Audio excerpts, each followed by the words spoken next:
사랑하는 성도 여러분, 오늘날 수많은 사람들이 세상의 거대한 변화와 눈에 보이는 결과에 마음을 빼앗긴 채 살아갑니다. 눈에 보이는 경제적 안정, 눈에 보이는 사회적 지위, 눈에 보이는 건물의 웅장함과 사람의 숫자가 마치 성공과 행복의 절대적인 기준인 것처럼 여겨지는 시대입니다. 그러나 20세기 최고의 강해 설교자로 불리는 마틴 로이드 존스 목사는 우리에게 아주 근본적이고도 날카로운 질문을 던집니다. 우리는 참으로 하나님 나라의 본질을 올바르게 이해하고 있는가? 아니면 세상 사람들처럼 눈에 보이는 표적과 외적인 현상에만 집착하고 있는가 하는 질문입니다.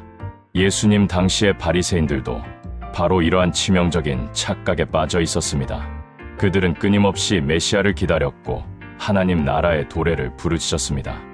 하지만 그들이 꿈꾸었던 나라는 로마 제국의 압제에서 벗어나 정치적 자유를 누리고 다윗 왕국처럼 군사적 번영을 누리는 눈에 보이는 영광스러운 제국이었습니다. 그래서 그들은 예수님께 다가와 오만하고 조급한 태도로 물었습니다.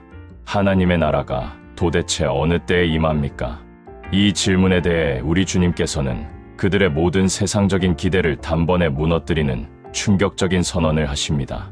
누가복음 17장 20절과 21절 말씀입니다. 바리새인들이 하나님의 나라가 어느 때에 임하나이까 묻거늘 예수께서 대답하여 이르시되 하나님의 나라는 볼 수 있게 임하는 것이 아니요 또 여기 있다 저기 있다고도 못하리니 하나님의 나라는 너희 안에 있느니라. 오늘 우리는 이 말씀을 통해 주님께서 세우신 참된 나라의 본질이 무엇인지 그리고 그 나라의 백성으로 살아가는 신앙의 자리가 어디인지를 깊이 돌아보아야 합니다. 바리새인들은 예수께 사실상 이렇게 말한 것입니다. 선생께서는 항상 한 나라를 말씀하십니다. 선생께서는 자신이 온 것은 하나님 나라가 가까이 왔다는 뜻을 말씀하십니다. 그렇다면 선생이 말씀하시는 하나님 나라는 무엇입니까? 그러자 주님은 즉시 바리새인들의 말을 수정해 주십니다. 하나님의 나라는 볼 수 있게 임하는 것이 아니다. 또 여기 있다. 저기 있다고도 못한다. 너희 안에 있느니라. 주님은 하나님 나라의 도래에 대한 바리새인들의 전체적인 생각이 완전히 잘못되었음을 아셨기 때문입니다. 하나님 나라를 오해한 것은 바리새인들만이 아니었습니다. 요한복음 18장에서 빌라도도 예수님께 물었습니다. 내가 유대인의 왕이냐? 빌라도는 땅 위의 나라를 대표하는 로마 황제의 대사였고 사람들이 왕이라 부르는 이 사람의 나라가 어디에 있는지를 궁금해했습니다. 주님은 이렇게 대답하셨습니다. 내 나라는 이 세상에 속한 것이 아니니라. 만일 내 나라가 이 세상에 속한 것이었더라면 내 종들이 싸워 나로 유대인들에게 넘겨지지 않게 하였으리라. 이제 내 나라는 여기에 속한 것이 아니니라. 예수님이 직접 택하신 사도들조차 하나님 나라를 정확히 알지 못했습니다. 사도행전 1장에서 그들은 부활하신 주님께 물었습니다. 주께서 이스라엘 나라를 회복하심이 이때니이까? 죽음과 무덤을 이기시고 다시 살아나셨으니 이제 틀림없이 그 나라를 세우실 것이라 생각한 것입니다. 심지어 한 뱃속에서 난 형제들까지도 예수님을 믿지 못하고 조롱했습니다. 요한복음 7장에서 그들은 이렇게 말했습니다. 당신이 정말 대단한 사람이라면 예루살렘으로 올라가서 명절에 몰려드는 사람들 앞에 자신을 나타내라고 말입니다. 하나님 나라에 대한 오해는 이토록 보편적이었습니다.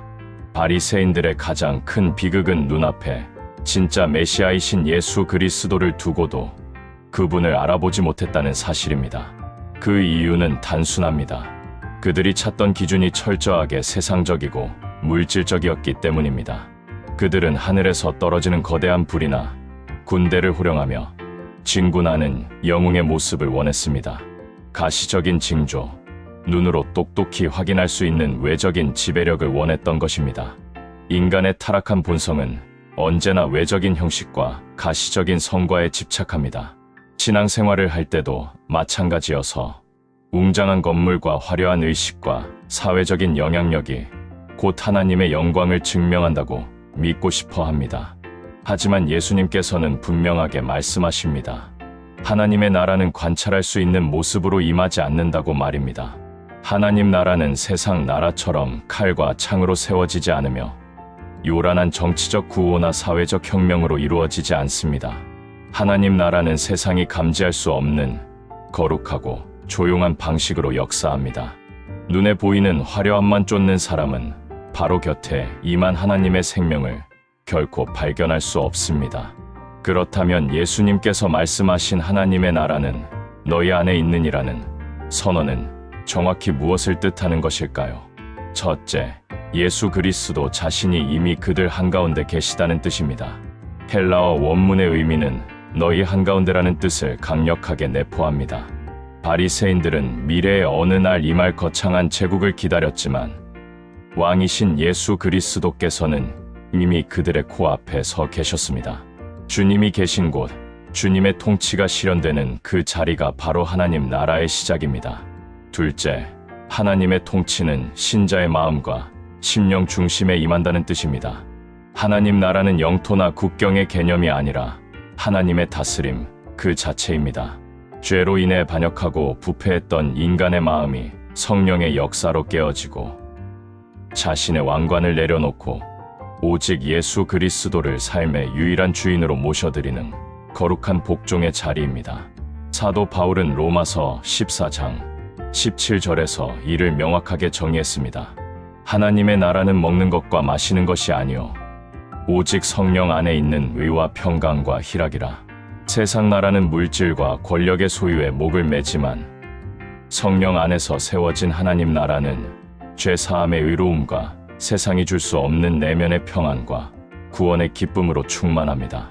이것은 밖에서 억지로 주어지는 것이 아니라 거듭난 영혼 속에서 샘솟는 하나님의 생명입니다. 우리가 이 진리를 마음에 온전히 새긴다면 오늘 우리의 삶의 태도는 완전히 달라져야 합니다.